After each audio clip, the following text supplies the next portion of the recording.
আল্লাহর হাবিব সাল্লাল্লাহু আলাইহি ওয়াসাল্লাম তিনি ডাক দিয়ে বলেন, এই কুরআন শরীফ শুধু এই দুনিয়ার এই কাজে লাগবে না।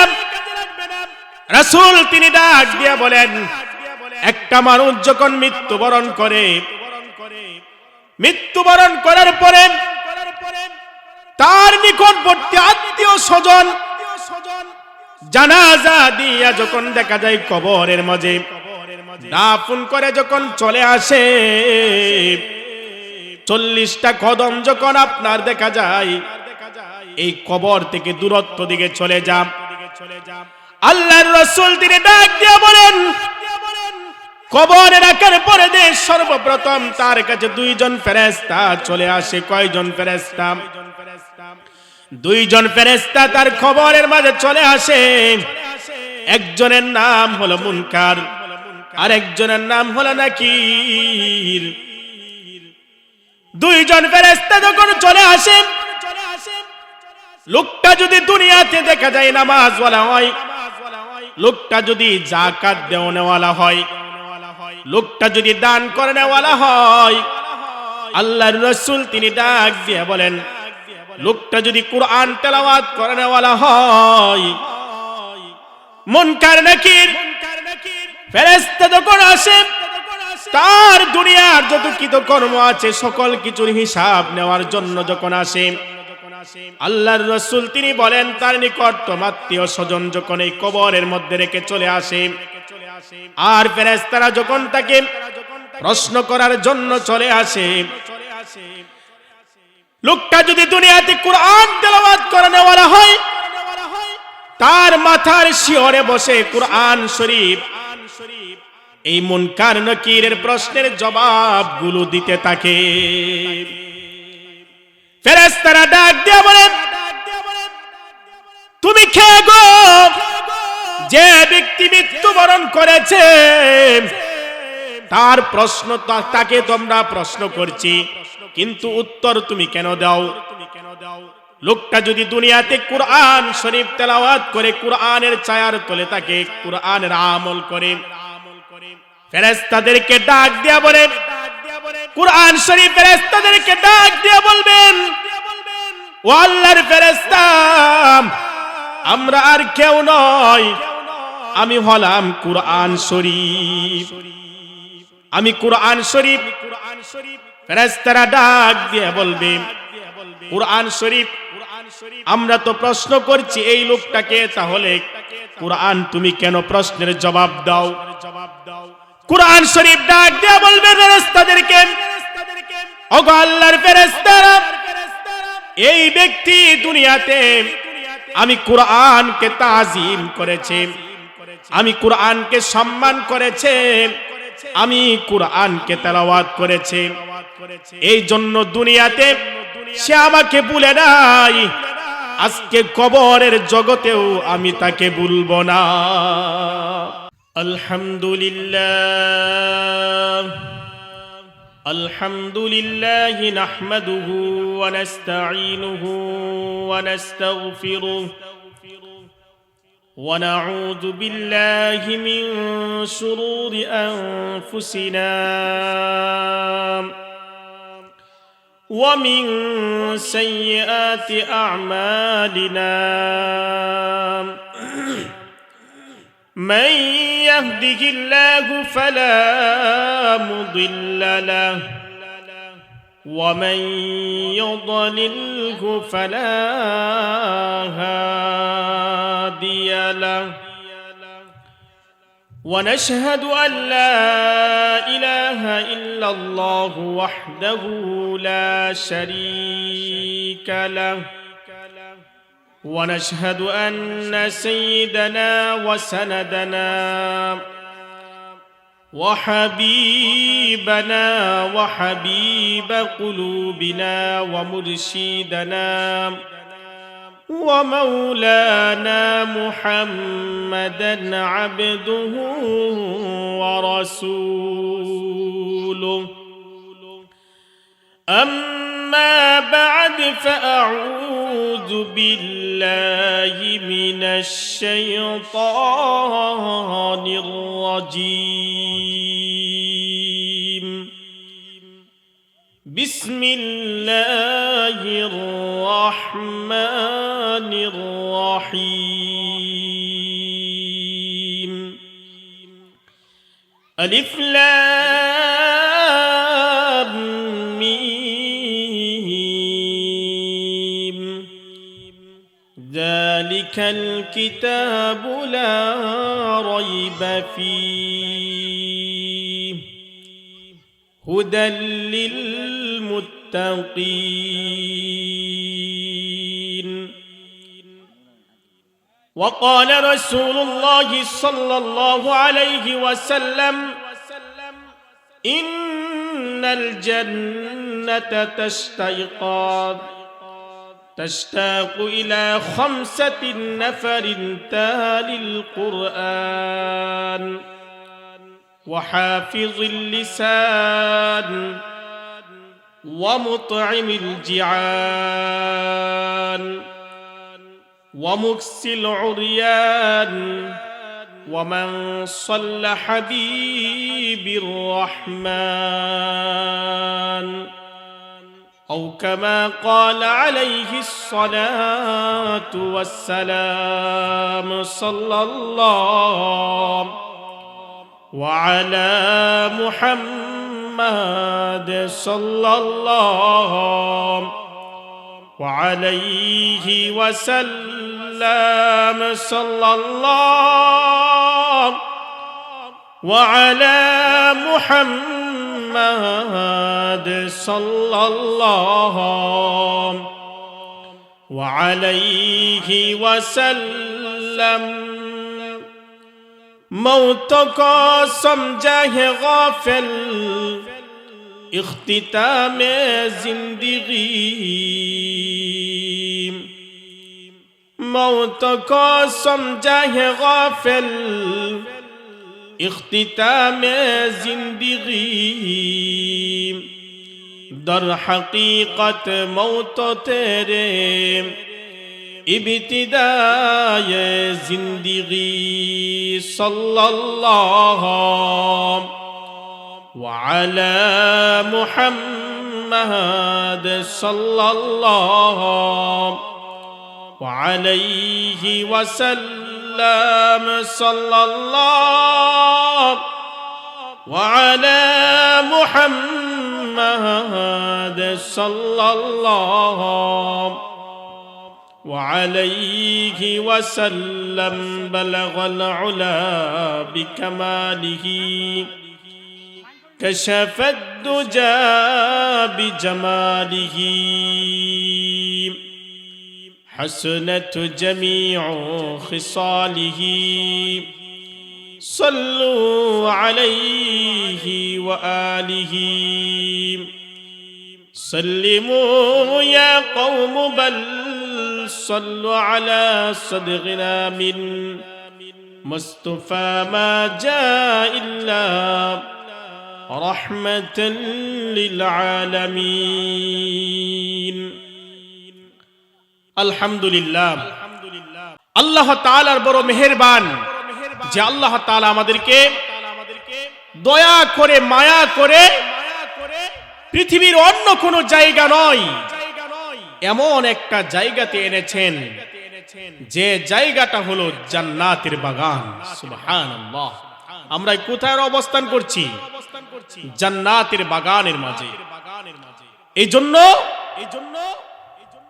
আল্লাহর হাবিব সাল্লাল্লাহু আলাইহি ওয়াসাল্লাম তিনি বলেন পৃথিবীর মাঝে সবচাইতে শ্রেষ্ঠ মজলিস হলো সেই মজলিস যে মজলিসের মাঝে কুরআন এবং হাদিসের আলোচনা হয় কোন মজলিস যে মজলিসের মাঝে কুরআন এবং হাদিসের আলোচনা হয় এই মজলিসটা হলো পৃথিবীর মাঝে সবচাইতে শ্রেষ্ঠ মজলিস আজকের যে মজলিসটা এই মজলিস হলো কুরআন এবং হাদিসের মজলিস আমি আপনাদের সম্মুখে কুরআন থেকে ছোট্ট একটা আয়াত পড়েছি যে আয়াতটা আমাদের সবাই পরিচিত সূরাতুল বাকারা একটা আয়াত তেলাওয়াত করেছি পাশাপাশি নবীজির অসংখ্য হাদিস থেকে ছোট্ট একটা হাদিস পড়েছি আয়াত এবং হাদিসের মাঝে আজকে যেহেতু মাদ্রাসার ওয়াজ, এই জন্য কোরআন শিক্ষা অর্জন করলে কি লাভ হবে, আজকে আমরা সেই বিষয়ে একটু অবগত হব। হাদিসের মধ্যে আল্লাহর হাবিব সাল্লাল্লাহু আলাইহি ওয়াসাল্লাম তিনি বলেন যে বেহেশত 5 শ্রেণীর মানুষদের জন্য বেহেশত তাদেরকে আহ্বান করতে থাকে। কয় শ্রেণীর মানুষদের জন্য? 5 শ্রেণীর মানুষদের জন্য বেহেশত আহ্বান করতে থাকে, কখন তুমি আসবা, এসে এই জান্নাতকে দেখা যায় আরো সৌন্দর্য তুমি ফুটিয়ে তুলবা। বেহেশত তাদের জন্য অপেক্ষা করতে থাকে। কয় শ্রেণীর মানুষের জন্য? 5 শ্রেণীর মানুষের জন্য বেহেশত তাকে আহ্বান করতে থাকে। সুবহানাল্লাহ। আজকে আমরা সেই বিষয়ে আলোচনা শুনব। আর এই 5 শ্রেণীর মানুষ কারা, কোন কাজ করলে বেহেশত আমাকে আহ্বান করতে থাকে। আল্লাহর হাবিব সাল্লাল্লাহু আলাইহি ওয়াসাল্লাম বলেন এই 5 শ্রেণীর মানুষের মাঝে সর্বপ্রথম হলো তারা যারা সদা সর্বদা আল্লাহ তাআলার কুরআন তেলাওয়াত করে। সুবহানাল্লাহ। কি তেলাওয়াত করে? কুরআন তেলাওয়াত করে। অর্থাৎ কুরআন শিক্ষা করে, কুরআন তেলাওয়াত করে, হাদিস শিক্ষা করে, হাদিস তেলাওয়াত করে, আমল করে। আর পৃথিবীর মাঝে সবচাইতে শ্রেষ্ঠ মানুষ হলো তারা নবীজির হাদিসের অনুযায়ী যে যারা নিজে কুরআন শিক্ষা অর্জন করে মানুষদেরকে শিক্ষা দেয়। আল্লাহর রাসূল তিনি বলেন তারাই হলো পৃথিবীর শ্রেষ্ঠ মানুষ। তাহলে দুইটা বিষয় আমরা জানতে পারলাম, এই কুরআনের ছায়ার তলে যারা আসবে এই দুনিয়াতেও তারা সফল হয়ে যাবে, আখিরাতের জীবনটাও তাদের সফল হয়ে যাবে। আর এই কুরআন পড়লে দুনিয়ারও ফায়দা, আখিরাতেরও ফায়দা। আল্লাহর হাবিব সাল্লাল্লাহু আলাইহি ওয়াসাল্লাম এক হাদিসের মাঝে বলেন যে কোন ব্যক্তি যদি কুরআন শরীফের একটা অক্ষর তেলাওয়াত করে, একটা অক্ষর যদি পড়ে, আল্লাহর রাসূল তিনি বলেন একটা অক্ষর যে তেলাওয়াত করলো, একটা অক্ষর পাঠ করলো, সঙ্গে সঙ্গে তার আমল নামার মাঝে আল্লাহ তাআলা 10টা নেকি লিখে দিবেন। কয়টা নেকি লিখে দিবেন? 10টা নেকি লিখে দিবেন। শুধু 10টাই সীমাবদ্ধ থাকবে? আমরা দেখা যায় অনেক সময় আলিফ লাম মিম এটা তেলাওয়াত করি, শুনতে শোনা যায় একটা শব্দ, আলিফ লাম মিম একটা শব্দই। কিন্তু আল্লাহর হাবিব সাল্লাল্লাহু আলাইহি ওয়াসাল্লাম তিনি বলেন যে আলিফ লাম মিম এটা একটা শব্দ হইতে পারে। কোন ব্যক্তি যদি আলিফ লাম মিম তেলাওয়াত করে আল্লাহ তাআলা তার আমল নামার মাঝে 30টা নেকি লিখে দিবেন। সুবহানাল্লাহ। আল্লাহর হাবিব সাল্লাল্লাহু আলাইহি ওয়াসাল্লাম তিনি ডাক দিয়ে বলেন এই কুরআন শরীফ সাধারণ কোন কিতাব নয়। এই কুরআন শরীফ 104 খানা কিতাবের মাঝে শ্রেষ্ঠ কিতাব হলেন আল কুরআনুল কারীম। এই কুরআনুল কারীমের অনেক নাম আছে। এই কুরআনের নাম হলো আল ফুরকান, কুরআনুল মাজিদ, কুরআনুল কারীম, কুরআন শরীফ। এইভাবে বলা হয়েছে এই কুরআন শরীফের 19টি নাম আছে।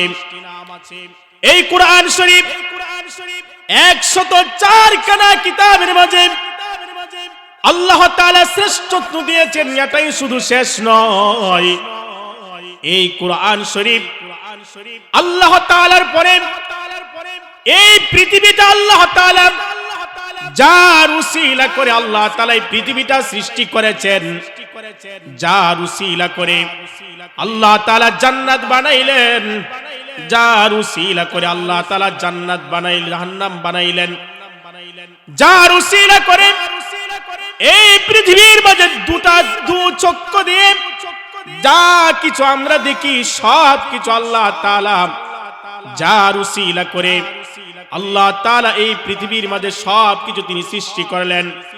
রব্বে কারীম তিনি ডাক দিয়ে বলেন, এই কোরআনকে তো শ্রেষ্ঠ হয়েছে।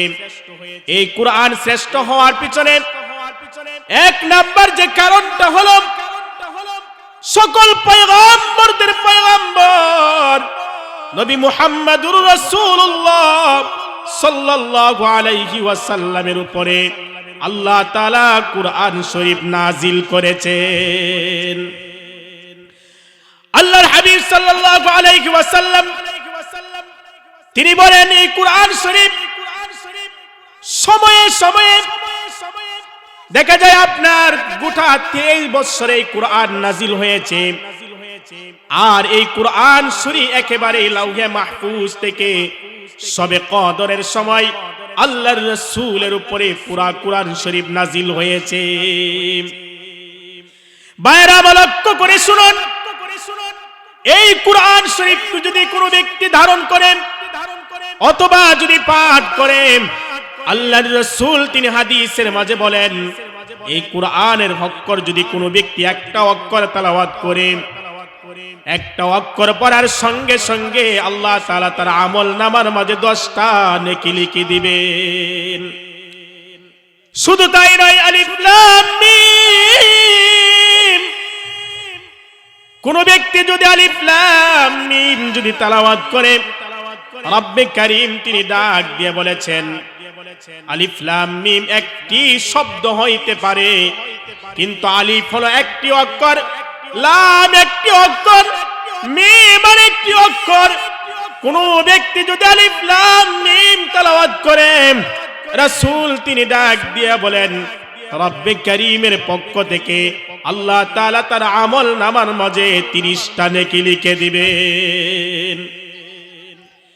এই কুরআন শরীফ এমন একটা কালাম, পৃথিবীর শ্রেষ্ঠ মানুষ হয়েছেন যারা কুরআনের ছায়ার তলে এসেছেন। আল্লাহর নবীর সাহাবী হযরত ওমর ফারুক রাদিয়াল্লাহু তাআলা আনহু, যিনি দেখা যায় আপনার ইসলামের প্রাথমিক যুগে তার দেখা যায় প্রাথমিক সময়ের মাঝে তিনি দেখা যায় আপনার ইসলাম ধর্ম যখন তিনি গ্রহণ করেন নাই, এত শান এত মান ছিল না।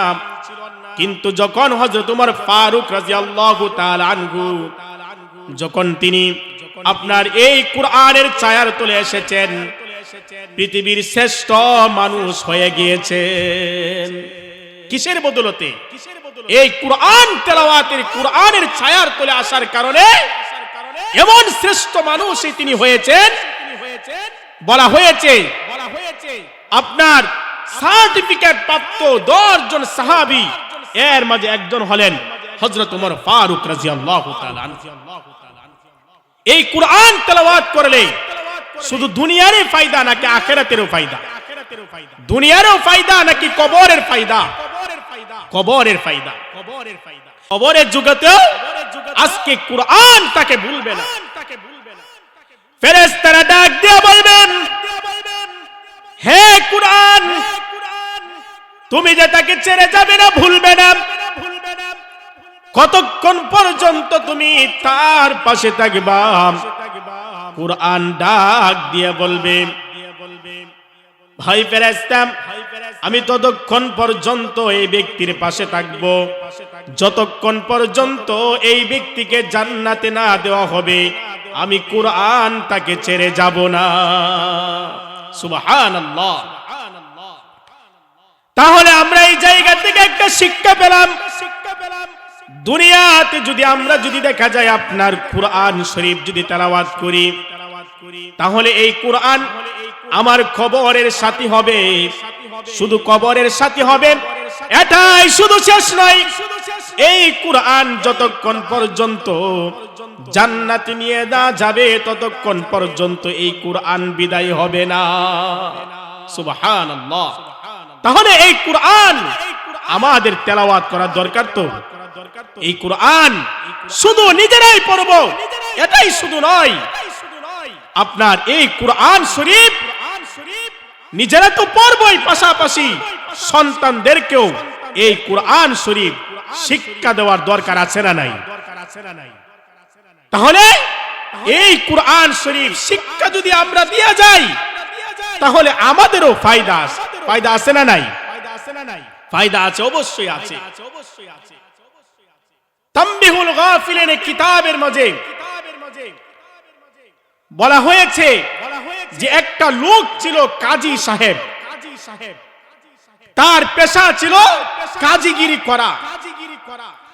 তার স্ত্রীকে তার জীবদ্দশায় দুনিয়াতে কাজী সাহেব যখন বেঁচে ছিলেন তখন তার স্ত্রীকে বলছে, হে আমার প্রিয় স্ত্রী, তোমাকে একটা নসিহত করে যাই, তোমার গর্ভের মাঝে যে সন্তানটা আছে এই সন্তান যদি ছেলে হোক বা মেয়ে হোক, আল্লাহ তাআলা দুনিয়াতে যদি এই সন্তানকে সহি সালামতে পাঠান, আমি যদি দুনিয়াতে নাও থাকি, এই সন্তানকে তুমি কুরআন শিক্ষা দিবা। কি শিক্ষা দিবা? কুরআন শিক্ষা দিবা। কে বলছে? কাজী সাহেব বলছে যে আমি যদি দুনিয়াতে নাও থাকি, এই সন্তানটা যদি ছেলে হোক বা মেয়ে হোক, এই সন্তান দুনিয়াতে সহি সালামতে যদি আসে তাহলে তাকে কুরআন শিক্ষা দিবা। কি শিক্ষা দিবা? কুরআন শিক্ষা দিবা। এই কাজী সাহেব আপনার আল্লাহর কি মহিমা, কিছুদিন পরে মৃত্যুবরণ করলেন। কি করলেন? মৃত্যুবরণ করলেন। মৃত্যুবরণ করার পরে আপনার এই কাজী সাহেবের যে সন্তান, তার স্ত্রীর যে গর্ভে সন্তান ছিল, কিছুদিন যাওয়ার পর এই সন্তান গর্ভের থেকে দুনিয়ার মুখ দেখলেন। আস্তে আস্তে করে আপনার দেখা যায় এই সন্তান বড় হতে লাগলো। যখনই আপনার দেখা যায় মক্তবে যাওয়ার উপযুক্ত হইল, এই যে তার স্বামীর নসিহত ছিল কি, ছেলে হোক বা মেয়ে হোক, এই সন্তানকে কি শিক্ষা দেওয়ার জন্য? কুরআন শিক্ষা দেওয়ার জন্য। তে স্বামীর ওসিয়ত অনুযায়ী যেহেতু ছেলে সন্তান জন্ম হয়েছে, এই সন্তান যখন আবার মক্তবে যাওয়ার মতন সময় হয়েছে, এই সন্তানকে মক্তবে নিয়ে গেল, তার মা মক্তবে নিয়ে গেল। মক্তবে নিয়ে যাওয়ার পরে সর্বপ্রথম হুজুররা আপনার তাকে সবক দেয়, বিসমিল্লাহির রহমানির রহিম বলে শুরু করে। যখন এই সন্তান বিসমিল্লাহির রহমানির রহিম বলে আপনার আরবি পড়া শুরু করেছে সবে মাত্র, নাকি কুরআন হেফজ করেছে? কুরআন হেফজ করে নাই, সবে মাত্র কি করেছে? বিসমিল্লাহির রহমানির রহিম দিয়ে আরবি পড়া সবে মাত্র শুরু করেছে।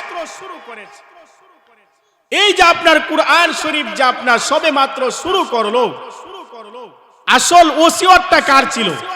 এই সন্তানের পিতার ওসিয়ত ছিল যে আপনার দেখা যায় কি করণে লাগবেন, যে এই সন্তান দুনিয়াতে আসার পরে ছেলে হোক বা মেয়ে হোক, তাকে কুরআন শিক্ষা দেওয়ার জন্য ওসিয়ত ছিল, নিয়ত ছিল কার? এই সন্তানের পিতা। ছোট্ট মাসুম বাচ্চা মাদ্রাসায় গিয়া যখন সর্বপ্রথম তিনি উস্তাদের সঙ্গে সঙ্গে তেলাওয়াত করলেন, বিসমিল্লাহির রহমানির রহিম, বিসমিল্লাহির রহমানির রহিম। সন্তান যখন সর্বপ্রথম তেলাওয়াত করলেন, আর এই কাজী সাহেবের ওসিয়ত ছিল সন্তানটা ছেলে হোক বা মেয়ে হোক, তার স্ত্রীকে ওসিয়ত করেছিল এই সন্তান যেন একজন কুরআন ওয়ালা হয়। কিন্তু সন্তান তো দুনিয়াতে, আর তার পিতা তো এই দুনিয়াতে নাই, মৃত্যুবরণ করেছে। তামবিহুল গাফিলিনের কিতাবের মাঝে লেখেন যেই সন্তান কুরআন তেলাওয়াত করেছে, বিসমিল্লাহির রহমানির রহিম তেলাওয়াত করেছে দুনিয়াতে, আর এই সন্তানের পিতা কাজী সাহেব তার কৃতকর্মের কারণে আযাবের ফেরেশতার হাতে গ্রেফতার ছিল, আল্লাহর রাসূল তিনি বলেন, এই সন্তান যখন বিসমিল্লাহির রহমানির রহিম তেলাওয়াত করলেন, আল্লাহ তাআলার রহমতের জুরিয়ার মধ্যে জুস মেরে দিয়েছে। আল্লাহ তাআলা ডাক দিয়ে ফেরেশতাদেরকে বলেন, ও আমার ফেরেশতারা, আমি আল্লাহ তাআলা হলাম ইনসাফ ওয়ালা, আমি আল্লাহ তাআলা হলাম ন্যায় বিচারক। আল্লাহ তাআলা ফেরেশতাদেরকে ডাক দিয়া বলেন, ও আমার ফেরেশতারা রে,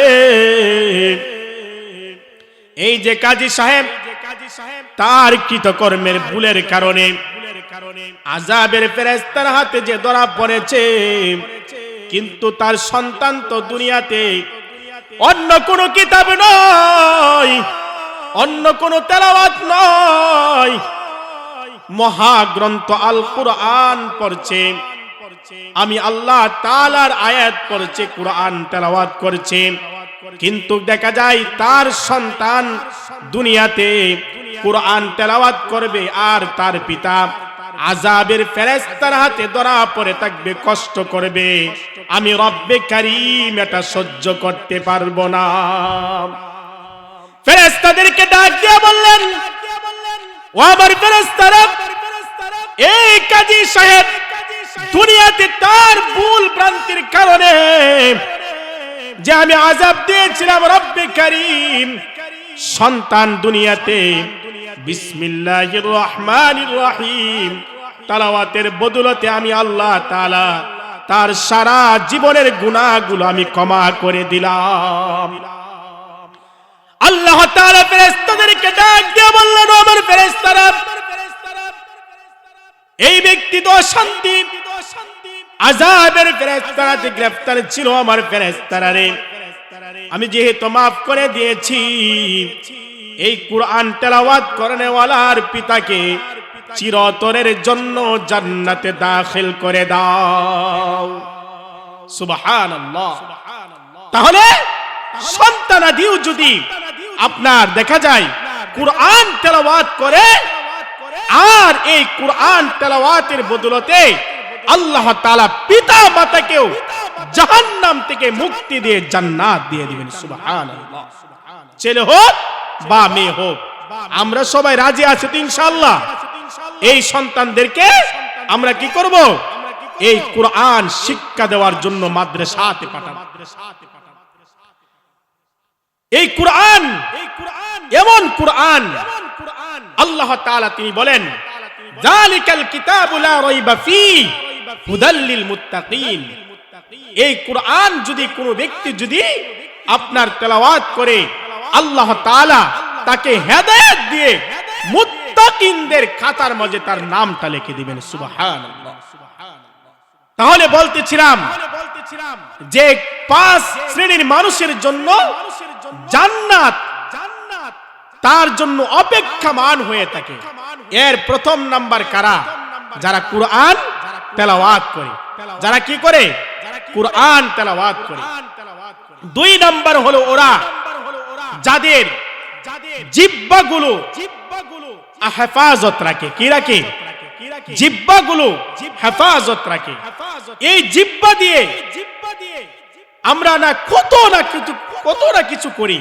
এই জবান দিয়ে জবান হেফাজত রাখতে হবে। 2 নাম্বার বলা হয়েছে জবানকে হেফাজত রাখতে হবে। একটা মানুষের একটা মানুষের এই 3.5 হাত বডির মাঝে 2টা অঙ্গ তার সবচাইতে প্রিয়। কয়টা অঙ্গ? 2টা অঙ্গ সবচাইতে তার প্রিয়। 1 নাম্বার হলো কলব, 2 নাম্বার হলো আপনার জবান। এই জবান আর কলব অত্যন্ত প্রিয় জিনিস।